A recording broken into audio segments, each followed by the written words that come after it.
எதிர்க்கட்சி தலைவராக இருக்கக்கூடிய ஸ்டாலின் நேற்று தனது பிறந்த நாளை கொண்டாடிய ஸ்டாலின் நேற்று ஒரு முக்கியமான ஒரு கருத்தை தெரிவித்திருக்கிறார். என்ன அப்படின்னா, பாஜகவிற்கும் அதிமுகவிற்கும் எதிராக அனைவரும் நாம் ஒன்றிணைய வேண்டும், அதற்கான தருணம் வந்திருக்கிறது அப்படிங்கிற ஒரு கருத்தை அவர் தெரிவித்திருக்கிறார். இது குறித்து தான் இன்னைக்கு நாம பிக் நியூஸ்ல விரிவான இதனுடைய பின்னணி குறித்தும் இந்த கருத்துக்கு என்ன மாதிரியான விளைவுகள் எல்லாம் ஏற்பட போகிறது, இதற்கு பத்திரிகையாளர்கள் என்ன மாதிரியான கருத்தை தெரிவிக்கிறார்கள் என்பது குறித்து தான் பார்க்க இருக்கிறோம். திமுகவினுடைய செயல் தலைவரும் எதிர்க்கட்சி தலைவருமான மு.க. ஸ்டாலினுடைய இந்த ஒரு கருத்து பகிரங்கமாக இருக்கக்கூடிய எல்லா எதிர்க்கட்சிகளுக்குமான அழைப்பா, கூட்டணிக்கான அழைப்பா, இல்லை இது இவருடைய வியூகமா, ஸ்ட்ராட்டஜியா அப்படிங்கிறத வந்து பத்திரிகையாளர்கிட்டே நம்ம கேட்கலாம். திரு பிரியன் நம்முடைய இணைந்திருக்கிறார், மூத்த பத்திரிகையாளர். திரு பிரியன் வணக்கம். திமுகவினுடைய செயல் தலைவர் மு.க. ஸ்டாலினுடைய பிறந்தநாள் அன்னைக்கு இது போன்ற ஒரு கோரிக்கையாக, இது போன்ற ஒரு வெளிப்படையான ஒரு அழைப்பு அப்படின்னு கூட நம்ம எடுத்துக்கொள்ளலாம். எல்லா கட்சிகளும் ஒன்றிணைந்து அதிமுக மற்றும் பாஜகவை நம்ம எதிர்க்க வேண்டும் அப்படிங்கிற ஒரு விஷயத்தை சொல்லியிருக்கிறாரு. ஒருவேளை எதிர்வரக்கூடிய நாடாளுமன்ற தேர்தலுக்கான ஒரு கூட்டணிக்கான அழைப்பாக இதை நம்ம பார்க்கலாமா, இல்ல மு.க. ஸ்டாலினுடைய வியூகமாக இருக்கிறதா? இதனுடைய பின்னணி என்னவாகத்தான் இருக்கும்? முதல்ல வந்து இந்த சட்டமன்ற தேர்தலும் பாராளுமன்ற தேர்தலும் ஒன்னா நடக்கணும் அப்படின்ற மாதிரியான ஒரு பாஜகவோட அந்த இது ஐடியா வந்து எந்த அளவுக்கு வந்து அமுல்படுத்தப்படும் தெரியல. ஏன்னா அதுக்கான உரிய சட்ட திருத்தம் இதை போன்ற விஷயங்களுக்கெல்லாம் நிறைய காலம் எடுக்கிறதுனால அது 2019 தேர்தலுக்குள்ள வருமா தெரியல. ஆனால் தமிழ்நாட்டை பொறுத்த மட்டும் தமிழ்நாட்டில் வந்து இருக்கிற ஆட்சி கவிழ்றதுக்கான ஒரு வாய்ப்பு இருக்கிறதுனால, கவிழ்ந்தால் அப்போ வந்து 2019 பாராளுமன்ற தேர்தலும் தமிழக சட்டமன்ற தேர்தலும் ஒன்றா நடக்கிறதுக்கான வாய்ப்புகள் இருக்கலாம். அதே சமயம் இந்த அணிகள் பாஜகவுக்கும் அதிமுகவுக்கும் எதிரான அணிகள் எப்படி திரளும் பார்த்தீங்கன்னா, திமுகவை பொறுத்த மட்டும் இப்போ கடந்த ஒரு 6-7 மாதமாக அவர்கள் சிபிஐ, சிபிஎம், எம்டிஎம்கே, விடுதலை சிறுத்தைகள் போன்ற கட்சிகள்லாம் அந்த பழைய 2016க்கு அப்புறம் எலெக்ஷனுக்கு அப்புறம் சில கட்சிகள்லாம் இப்போ வந்து திமுகவோட இணைந்து பணியாற்ற தொடங்கியிருந்தாங்க. ஒரு அணி அமைகிற மாதிரியான ஒரு வாய்ப்பு தெரிஞ்சுது. ஆனால் கமல், ரஜினி அவர்கள் கட்சியை தொடங்கின உடனேயே சிபிஎம், சிபிஐ போன்ற கட்சிகளுக்கெல்லாம் ஒரு இரண்டாம் எண்ணம் இருப்பதாக தெரிகிறது. அவங்க வந்து திமுகவோட தன்னை அசோசியேட் பண்ணிக்கிறதுல. ஏன்னா தமிழ்நாட்டில் ஒரு முக்கியமான ஒரு கோஷம் இருக்கிறத நம்ம பார்க்குறோம். திமுக அதிமுகவுக்கு எதிரான ஒரு அணி அமையணும்னு ஒரு கோஷம் இருக்கிறத நம்ம பார்க்குறோம். ஸோ அந்த கோஷத்துக்கு வலு சேர்க்கிற மாதிரியா ரஜினி, கமல் போன்றவர்களோட அரசியல் கட்சிகள் வந்திருக்கு.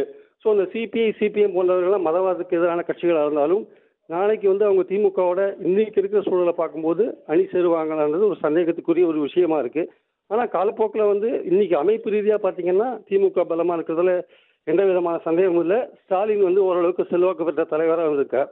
ஆனால் கட்சிக்கு மேலே இருக்கிற ஒரு தவறான கருத்து காரணமாக பல கட்சிகள் வந்து திமுக அதிமுக ஆட்சி தமிழ்நாட்டில் இனிமேல் கூடாது, 2 திராவிட கட்சிகளும் கூடாதுன்னு சொல்றாங்க.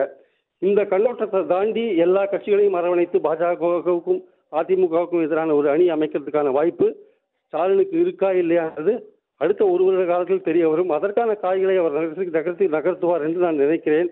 ஆனால் வந்து அது எந்த அளவுக்கு சாத்தியம் என்பதை போக போக தான் பார்க்க வேண்டும்.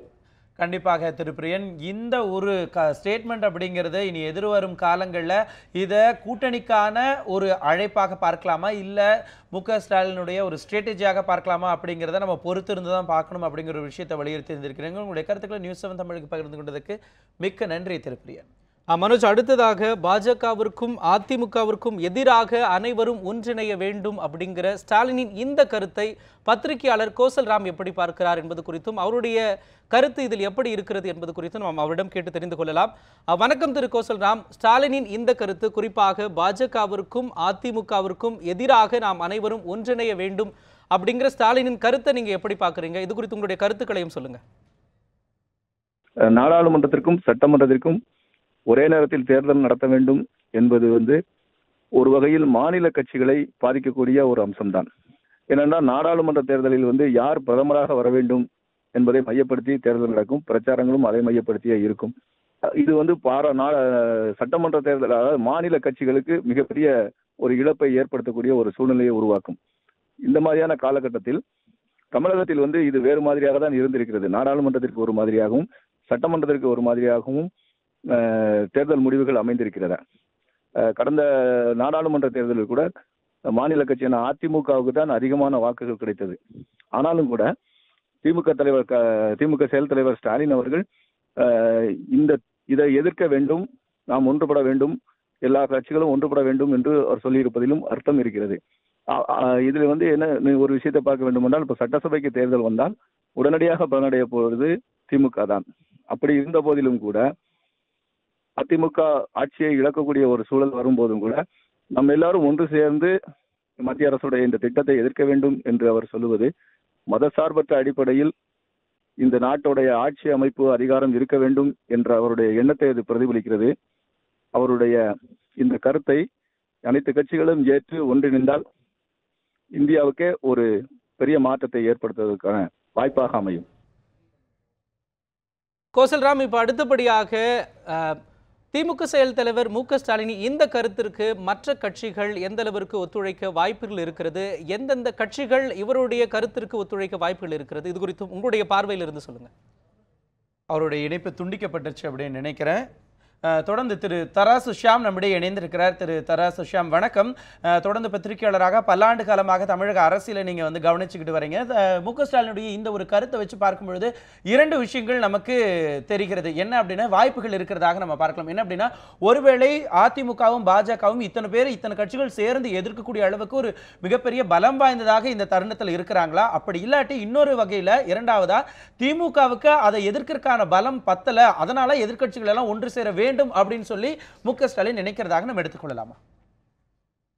ஸ்டாலின் அவர்கள் கூறியிருக்கிற இந்த கருத்து ஏற்கனவே ஆர்கே நகர் தேர்தலிலே ஒரு 90% பரிசோதித்து பார்க்கப்பட்ட கருத்து தான். அதிமுக பிஜேபி தனித்தனியாக நின்றாலும் பிஜேபி பெரிய ஓட்டு வாங்கவில்லை. ஆனால் ஸ்டாலின் அவர்கள் தலைமையில் திமுக கூட்டணியாக கிட்டத்தட்ட பிற கட்சிகள் தனித்து நின்றன. அதற்கும் இதற்கும் உள்ள ஒரே வித்தியாசம், இப்போது ரஜினிகாந்த் தலைமையிலும் கமலஹாசன் தலைமையிலும் புதிய அணிகள் கிளம்பி வருவதுதான். அவை இவர்களோடு சேர்வார்களா என்பது நமக்கு நிச்சயமாக தெரியாது. அதுவும் குறிப்பாக ரஜினிகாந்த் 234 தொகுதிகளிலும் தனித்து போட்டி என்று வேறு சொல்லிவிட்டார். ஆனால் அதிமுகவையும் பாஜகவையும் ஒரே தராசில் வைத்து ஸ்டாலின் அவர்கள் எடை போடுகிறார்கள். இருவரும் ஒரே கூட்டணியிலே இருப்பார்கள் என்கிற ஒரு எண்ணம் அல்லது அப்படி ஒரு கருத்தாக்கம் அவருக்கு தோன்றி இருக்கிறது. அதைத்தான் நாம் இதில் முக்கியமாக பார்க்க வேண்டும். பொதுவாக தமிழ்நாட்டிலே பிஜேபியும் அதிமுகவும் ஒரே வாகனத்தில் தான் பயணம் செய்கிறார்கள் என்கிற கருத்தும் இருக்கிறது. அப்படி இருக்கும்போது அதிமுக பிஜேபி அந்த கூட்டணியை 2019 பாராளுமன்ற தேர்தலில் அல்லது ஒருவேளை அதற்கு முன்பாக 2018 கடைசியிலேயே பாராளுமன்ற தேர்தல் வந்துவிட்டால் அதிலே எதிர்கொள்வதற்கான திமுகவின் திட்டம் இது என்று நாம் இதை கண்டிப்பாக எடுத்துக்கொள்ளலாம். இந்த திட்டம் வெற்றி பெறுமா என்றால் வெற்றி பெறுவதற்கான வாய்ப்பு இருக்கிறது. ஏனென்றால் எந்த ஒரு ஓட்டுமே அந்த ஓட்டு சிதறல் இல்லாமல் இருந்தால் தோற்கடிக்கப்பட வேண்டியவர்கள் என்று மக்கள் நினைத்தால் அவர்களை தோற்கடித்து விடுவார்கள். இதுதான் ஒரு சூத்திரம், அரசியல் சூத்திரமே இதுதான். யாரை தோற்கடிக்க வேண்டும் என்று மக்கள் விரும்புகிறார்களோ அவர்களுக்கு எதிராக அவர்களை வெல்லக்கூடிய வலுவான கூட்டணிக்கு அவர்கள் வாக்களிக்கிறார்கள். அப்படி பார்த்தால் அப்படிப்பட்ட ஒரு வலுவான கூட்டணியை, அதாவது ஒரு வெற்றி வாகனத்தை, பேண்ட் வேகன் எஃபெக்ட் என்று சொல்வோம், இந்த வெற்றி வாகனத்தை தயார் செய்து களத்திலே நிறுத்த வேண்டிய பொறுப்பு என்பது செயல் தலைவர் மு.க. ஸ்டாலினுக்கு இருக்கிறது. அந்த எண்ண கிடக்கையை தான் அவர் இப்படி வெளிப்படுத்தி இருக்கிறார் என்று நான் கருதுகிறேன்.